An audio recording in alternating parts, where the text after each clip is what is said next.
Today I'm talking to Sam Rowden of CBS Reality, part of AMC Networks. And we're going to discuss your current needs and your pitch preferences. Thank you for joining me today, Sam. Great, thank you. First up, could you describe a typical CBS reality show for me?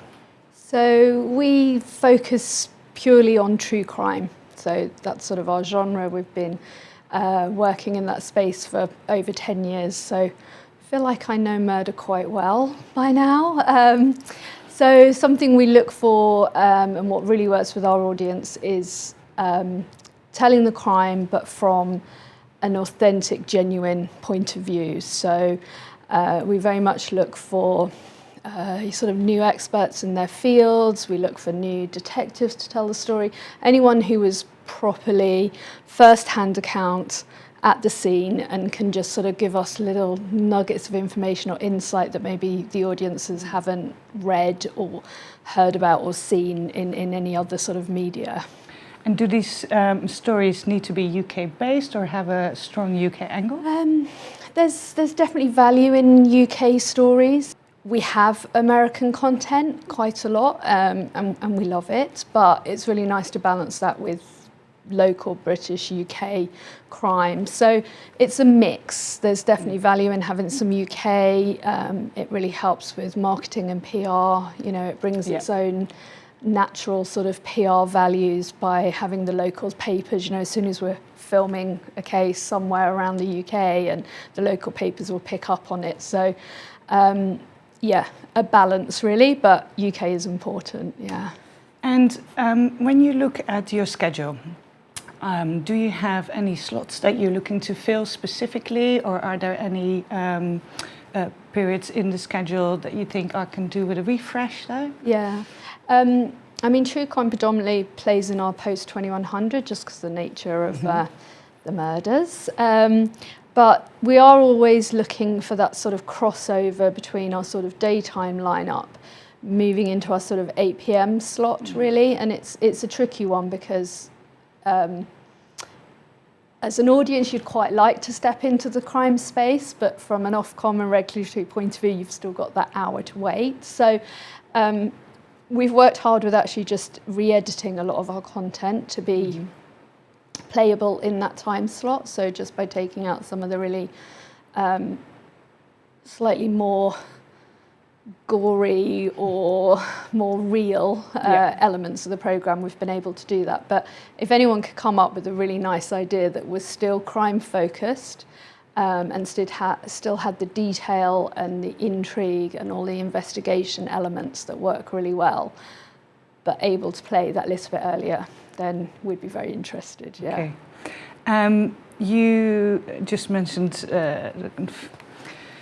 Ofcom and its regulations. How important is it that producers are prepared and aware of all these regulations before they come to you? I mean, 100% in the crime space. I mean, you know, we're talking about real crimes, real situations, you know, horrific situations that people have had to live through. So absolutely, we have to be 100% mindful of victims' families. You know, we will make choices on maybe not using some cases if we feel it's still too raw, or actually, you know, there is no benefit. And lots of people have asked this, and I think it's a really hard, you know, it's a hard point to make, because obviously every case is completely different and every people's reactions to things are completely different. So there's not really a line drawn in the sand and you say, okay, after 2 years, then we can talk about it and we can do whatever we want. We very much take it on a case-by-case basis. So, you know, we may start a series with, you know, we're trying to make 10 cases. We probably start with maybe 15.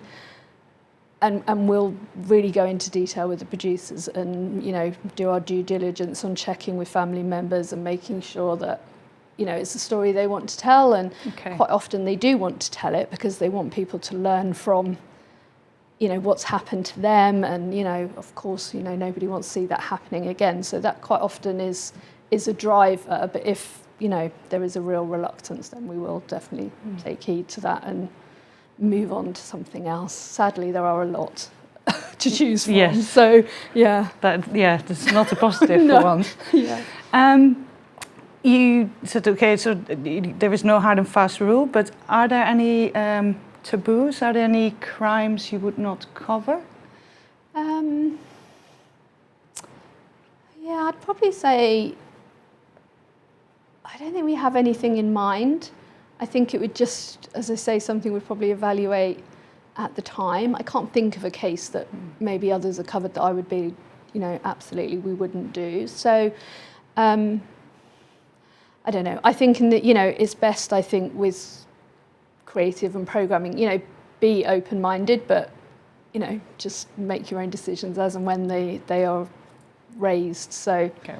The approach really to the subject. Exactly. It's very important how you're telling the story. And, for us, it's all about factual and being, completely 100% factual about what you're saying and what you're telling. And as I said sort of at the beginning, it's really important that it's coming from the right person. If it's coming from a person of authority and credibility and, they really know what they're talking about, that obviously is the most important element for us. It sort of then cuts out any sensationalism or any feeling of making something into what it really wasn't in the face. So you're not led by emotion, you're led by facts. Yes, exactly. Interesting. How would you describe your audience? We love our audience. Is it mainly like, female skewed, male skewed, or a lot of co-viewing? Very female skewed, predominantly sort of 45 plus.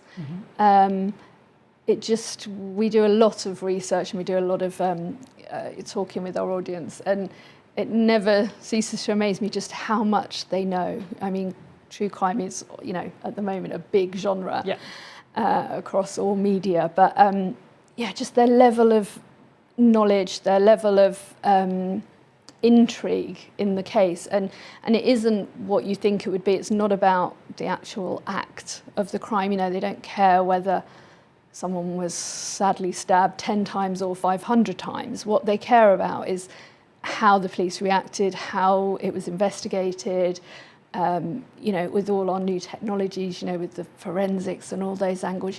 It's sort of slightly. So my colleague who works with me sort of put it that actually it's quite a nice feeling that they will get to the bottom of it. And obviously there are cases where maybe they are never solved, but the majority we can say actually the detectives, the science and everything else we have now does normally bring someone to justice. And I think that's the sort of key, that's what we know drives their viewing. So for us, we don't really look at unsolved cases. There's a lot of cases that can be told over so many hours, but actually there's no real resolution. There's no... We've seen a few of those, Nothing really moves on. You've sort of given 6 hours of your life and you feel, actually, I don't think anything changed. So, for us, that's not the space where we're very much... So you would like a beginning and an end? Absolutely, very much. yeah. And, okay, that's interesting. So,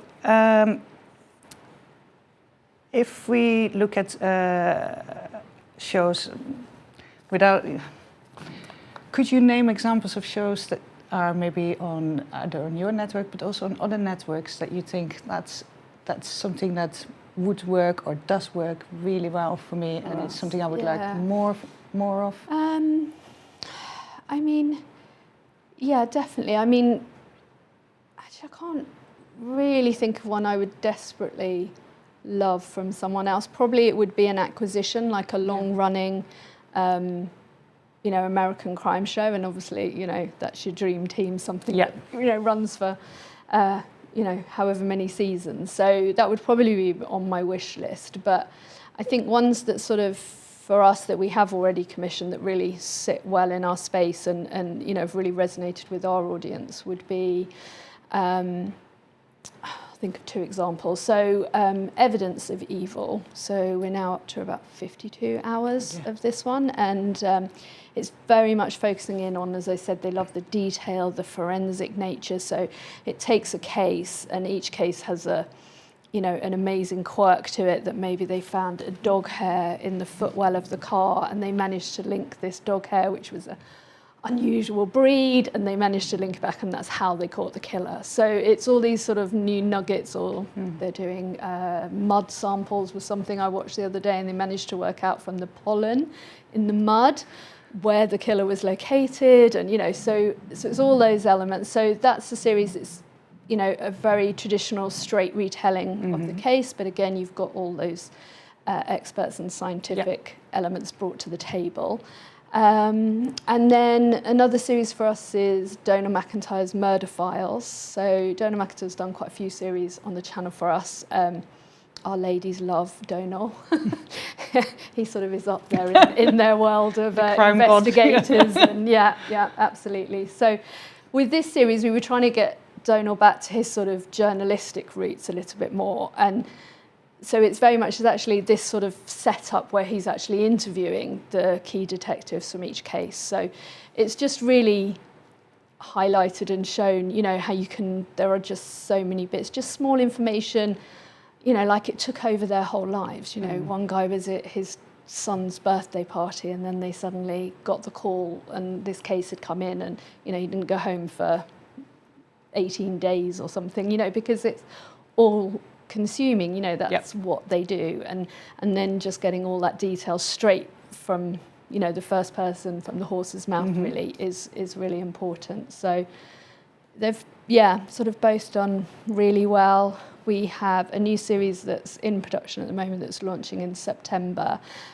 which is The Real Prime Suspect. So it's Jackie Moulton, who's the retired sort of detective who was one of the first female detectives in the flying squad. Murder Mystery in My Family. Yeah. So she's and she's really opened up. Something we've learned over time is actually if you get the right expert, you get that credibility and the respect that they have in their own fields. It actually opens so many more doors.